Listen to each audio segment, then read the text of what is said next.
My name's Daniel Titus, and I work for Zeus's Place and Zeus Rescues.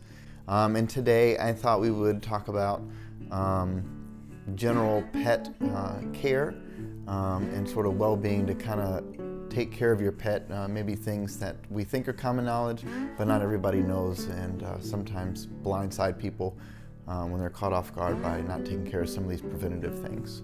So a lot of times when people get a dog or a cat, it's a stray from the neighborhood, or it's something that they get from a friend or a family member, and it doesn't come, with an owner's manual or a guide.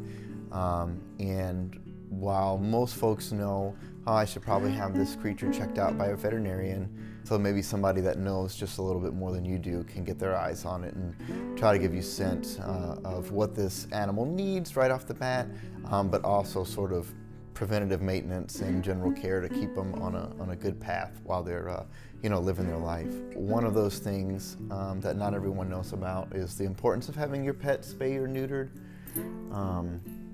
And so, right off the bat, we think about animals as sort of being like ourselves, and so we sort of have the idea, well, I don't know, that's not something I'd want for myself. I don't know if that's something I want to do for my pet. That doesn't seem very natural. The fact is that cats and dogs are, reproducing at an uncontrolled rate. They're overpopulated, especially in the southern part of this country, and those overpopulations end up in shelters, and the shelters are already overwhelmed. Even if your dog is someone that you can only take out with a leash, or you only let around your backyard, accidents do happen. And studies have shown that animals that aren't spayed or neutered, those heightened levels of hormones in their bodies lead them to have different behaviors than a spayed or neutered dog. Male dogs are going to go out, they're going to be driven by their hormones to go out in the streets and seek out a female. And so even if he's never behaved that way in his life, sometimes he might try to run outside.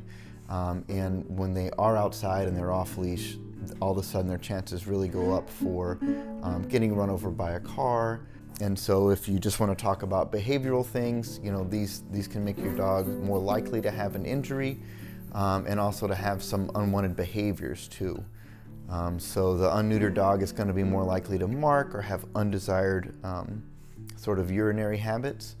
And then if you've got the female dog, 2 times a year she's going to be coming into heat, and that's going to be something that some people will find unpleasant to deal with. The other things to think about are so many of the parts of our body grow and respond to the presence of hormones, and so having an unneutered or an unspayed dog or cat, they're going to be much more likely to develop things like testicular cancer, prostate cancer on the female side of things, mammary chain cancer, uterine problems, things like that. So, there are medical and behavioral reasons why there are benefits to spaying and neutering your dogs and cats, in addition to the fact that they're overpopulated to begin with.